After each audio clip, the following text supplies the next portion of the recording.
चलिए हमारे साथ इस वचन को देखें।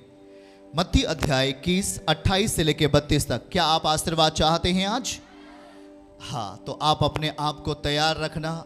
आप आज गहरे अभिषेक के हिस्सा बनेंगे। आप मत्ती रचित सुसमाचार 21वीं अध्याय 28 से लेकर 33 आयत 28 से लेकर 32 आयत तक हम आपके लिए पढ़ेंगे। और याद रखो कि इसको पढ़े और सुने जाने के द्वारा ही आज आपकी जिंदगी आत्मिक दुनिया में बलवान होगी। ओके, पहली आयत। तुम क्या समझते हो? बगल वाले से बोलो, लिखा है तुम क्या समझते हो। ये मैं नहीं बोल रहा, यीशु मसीह कह रहा है, आपका प्रभु कह रहा है तुम क्या समझते हो।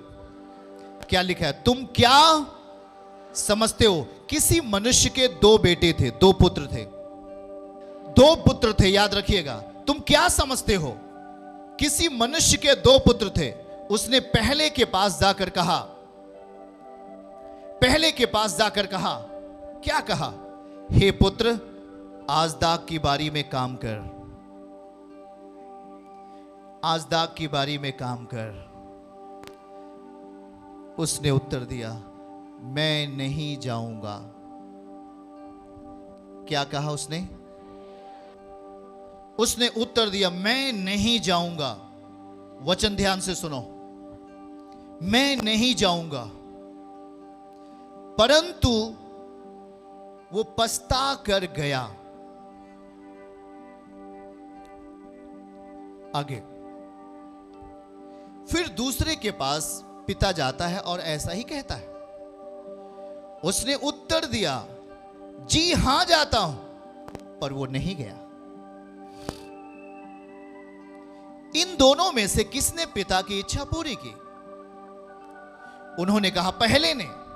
यीशु ने कहा, मैं तुमसे सच कहता हूं, महसूल लेने वाले और वेश्या तुमसे पहले, महसूल लेने वाले और वेश्या तुमसे पहले परमेश्वर के राज्य में प्रवेश करते हैं। क्योंकि यूहन्ना धार्मिकता के मार्ग से तुम्हारे पास आया, सच्चाई का मार्ग लेकर तुम्हारे पास आया, और तुमने उस पर विश्वास नहीं किया। पर देखो, एक महसूल लेने वाला, कर लेने वाला और अपने शरीर को बेचने वाली स्त्रियां अर्थात वेश्याएं, उन्होंने परमेश्वर के उस वचन पर विश्वास किया। और तुम यह देखकर भी न पछताए कि वो विश्वास कर लेते उस बातों पर जो पिता बोल रहा है। हालेलुया। याद रखो, आज आप में से भी दो लोग ऐसे ही हैं। दो ऐसे कैटेगरियां यहां बैठे, जैसे हमने वचन में अभी पढ़ा। पिता ने कहा, दाख की बारी में काम करने जाना है, हे पुत्र। और पहले ने कहा, नहीं जाऊंगा। पर बाइबल कहती है कि वो पछता कर गया। बगल वाले से बोलो, वो पछता कर गया। वो पछताया और फिर गया उस काम को पूरा करने के लिए जिसे यीशु ने कहा था, जिसे पिता ने कहा था। पर वो जब दूसरे बेटे के पास जाता है तो दूसरे बेटे ने कहा, जाऊंगा। दूसरे बेटे ने कहा, जाऊंगा, पर वो नाकार दिया, वो नहीं गया। याद रखो, यहां दो कैटेगरी है आपके सामने भी। दो ऐसे मनुष्य आपके जीवन में भी, आपके आजू बाजू भी पाए जाते हैं। पर आज हम परमेश्वर की इच्छा को किसने पूरे किया करके हम इस बात का उत्तर प्राप्त करेंगे और अपने आप को आत्मिकता की स्थिति में बलवान करेंगे। आमीन। अपने आप को आत्मिक परिस्थिति में बलवान करेंगे। आमीन। समझ आपकी, ताकत आपकी। आमीन बोलो। यदि आप समझते हैं तो ताकत भी आपका होगा। समझो, पहली बात यहां पर जब उसने कहा कि जा दाख की बारी में काम कर, उसने उत्तर दिया, मैं नहीं जाऊंगा। नाकार दिया। क्या किया उसने? जा दाख के बारी में काम कर, पर वो क्या किया? नाकार दिया। जब वो नाकारता है तो इस बात को साबित करता है कि वो गलत है। सोचना, जब वो नाकारता है, दाग की बारी में जाने से अपने आप को मना करता है, तो वो ये अपने आप को साबित करता है कि वो क्या है, वो पापी है, वो गलत है, वो रॉन्ग है। पर बाद में लिखा है कि वो पछताया, उसके अंदर रिपेंट शब्द आ गया, उसके अंदर पछतावा आया, उसके अंदर एक पछतावा आ गया ना, अगर उसने मुझे कहा है तो उसने अपने आप को पछतावे के स्थान पर रखा, उसने अपने आप को दीनता के स्थान पर लेके गया, उसने अपने आप को रिपेंट के स्थान पर लेके गया और कहा स्वामी मैं जाऊंगा। पहला उसने कहा, पहली बार जब उसने पूछा दाग की बारी में जाओ, तो उसने क्या किया, नाकार दिया।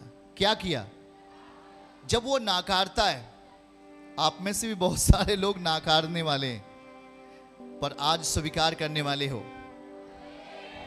नाकारने वाले ही स्वीकार करने वाले बनते हैं, तो परमेश्वर का गुड लक। याद रखिए इस बात को, उसने कहा मैं नहीं जाऊंगा, अर्थात उसने अपने आप को संसार की दशा में प्रस्तुत किया। उस भाई ने अपने आप को पाप की दशा में प्रस्तुत किया, उस भाई ने अपने आप को संसार के प्रभाव में प्रकट किया। नहीं जाऊंगा मैं, मुझे दाग के बारी में जाने की आवश्यकता नहीं है, मुझे काम करने की जरूरत नहीं है, मैं नहीं जाऊंगा। वो आज्ञाकारिता में नहीं परंतु अनाज्ञाकारिता में अपने आप को प्रस्तुत किया। ध्यान से सुने, पर वचन में लिखा है वो पछता कर गया। जब वो रिपेंट किया, पश्चाताप किया, अपने उस दशा को वो हटाने का प्रयास किया, उस नाकार जो उसने नाकार दिया था दाग की बारी में जाने के लिए, उस आत्मिक दुनिया में जाने के लिए जो अपने आप को नाकार दिया था, या उस परिस्थिति में जाने के लिए जहां पर उसे सब कुछ मिल सकता था, वो अपने आप को नाकार दिया था। पर कहता क्या है, वो पछताया। आप में से भी ऐसे, हम गलतियों को करते हैं, हो सकता है हम गलती करने वाले हैं, हां हम पापी हैं, हमने पाप किया है, हमने परमेश्वर की बातों को नाकार दिया होगा, हमने उसकी इच्छाओं को पूरा नहीं किया है। पर आपके बीच में उस नाकार, जो नाकार शब्द है, जो आपने परमेश्वर की बातों को नाकारा था और वो अब खाली स्थान छूट गया था, उसको भरपाई करने के लिए आपके पास एक शब्द होता है, आपके पास एक क्रिया होती है जिसे हम पश्चाताप की क्रिया कहते हैं। आमीन। जब हम परमेश्वर से नाकारते हैं, हम उससे दूर होते हैं। जब हम परमेश्वर को नाकारते हैं, उसके वचन को स्वीकार नहीं करते, हम उससे दूर होते हैं। जब उसके नियम को अपनी जिंदगी में जगह नहीं देते, हम उससे दूर होते हैं। जब उसकी बातों को अपने दिल में जगह नहीं देते, अपने बातों में जगह नहीं देते, अपने विचारों में जगह नहीं देते, हम परमेश्वर से दूर होते हैं। लेकिन आपके पास एक ऑप्शन है, आपके पास एक मौका है। जब आप जो शब्द आपने नाकार दिया, जिस भी बात के लिए आपने नाकारा है, पर याद रखो कि यदि आप उस जगह पर पछतावे शब्द को लेके आओगे, उस जगह पर पछतावे क्रिया को लेके आओगे और आप कहोगे हे प्रभु मैं पापी मनुष्य हूं, मुझे माफ कर दे, मैंने गलती किया है, तो उस नाकार शब्द का बल टूटेगा और आप एक आकार शब्द के बदल जाओगे यीशु मसीह के नाम में। एक महिमा के आकार में बदल जाओगे यीशु मसीह के नाम में। आमीन बोलो। नाकार शब्द दुनिया का प्रभाव है, नाकार शब्द पाप का प्रभाव है, नाकार शब्द आपकी जिंदगी को एक ऐसा दिशाहीन शब्द देता है, दिशाहीन चरित्र देता है जहां पर आपकी उपलब्धि नहीं। किसी ने कहा नहीं मुझे प्रार्थना नहीं करना, मुझे परमेश्वर का वचन नहीं सुनना, वो नकारता है, वो अपने आप को नकार दिया। उसने कहा नहीं मुझे अब जरूरत नहीं है प्रार्थना करने की, मुझे अब परमेश्वर के संग चलने की आवश्यकता नहीं है, मुझे उसके राज्य में काम करने की जरूरत नहीं है। शायद उसने उसे नकार दिया हो, पर आपके पास एक मौका है। जिस नाकार शब्द के द्वारा जिस प्रतिक्रिया आपने की, नाकार किया, आपने उसे नाकारा और आपकी जिंदगी में कुछ चीजें हुई जो आपके जिंदगी के लाभ के लिए नहीं हुई। जब आप उसकी बातों को नाकारते हैं तो नाकार शब्द का बल आपके घर में काम करता है। ध्यान से सुनना सब जन, जब आप उसे ना बोलते हैं तो यह एक पाप की प्रवृत्ति है, यह एक पाप का प्रभाव है। जब हम अच्छी चीजों को नकारते हैं तो यह साफ जाहिर है कि आप पाप के साथ जीवन व्यतीत कर रहे हो। आप एक नकारात्मक दुनिया में जी रहे हो जहां पर आंसू है, बीमारी है और शैतान के प्रभाव हैं। पर आपके पास एक ऐसी दुनिया भी आपका इंतजार कर रही है, केवल एक शब्द कहने से, प्रभु मैं पापी हूं।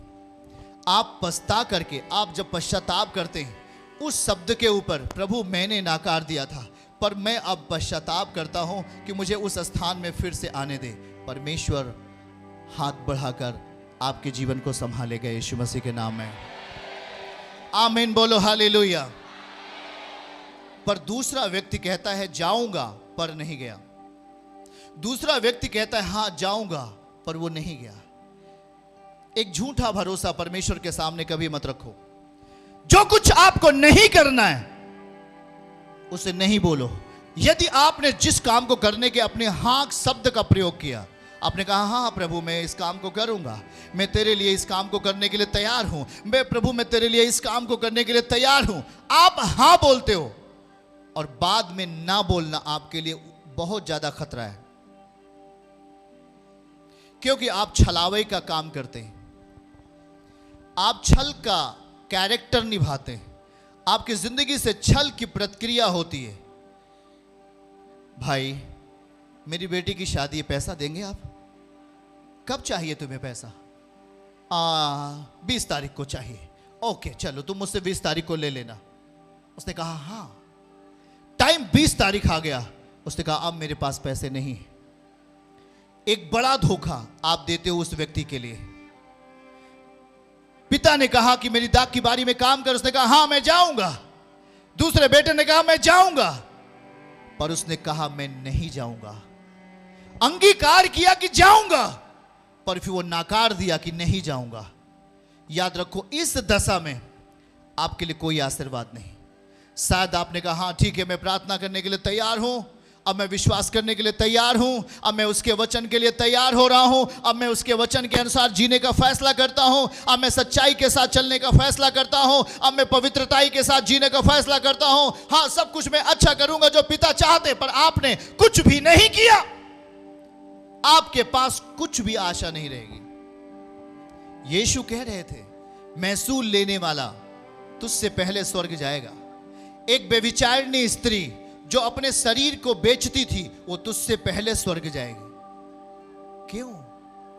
क्योंकि उसने अपने जीवन में पछतावे शब्द का इस्तेमाल किया, अपनी जिंदगी में पछतावा लेके आया, अपने मन को तोड़ दिया प्रभु के सामने और कहा हे परमपिता मुझे माफ कर, मैंने गलती की है, मैंने तेरे विरोध में मैं तुझे नकार दी थी पहली बार, पर मैं अब मेरे पास मौका है, मैं उस बात को स्वीकार करती हूं, तू मेरा प्रभु है, मेरे पापों को क्षमा कर। आपके लिए नया द्वार खुलेगा यीशु मसीह के नाम में। शून्य से अपनी परिस्थितियों को शुरू करने का अभ्यास करो। आमीन बोलो। हाँ कुछ नहीं हो, शुरू करो शून्य से, अपने आप को शून्य से शुरू करो। यदि आप नाकारने वाले व्यक्ति हो, आज की परिस्थिति कहती है तुझे, अगर यदि आप उसे स्वीकार करने की परिस्थिति में हैं आप, तो अपनी जिंदगी में हर उन गलतियों के लिए पश्चाताप के शब्दों का इस्तेमाल करो। हर उन गलतियों के लिए अपने आप का पश्चाताप करो। हर उन गलत कार्यों के लिए भरपाई करो पश्चाताप के साथ। आमीन। याद रखना है आपको, आपकी जिंदगी में जो कुछ भी रॉन्ग होता है उसकी ताकत आपके फैमिली में दिखाई देती है। कोई व्यक्ति व्यभिचार करता है, उसके 10 पीढ़ियों तक उसका असर आपके परिवार में बना रहता है।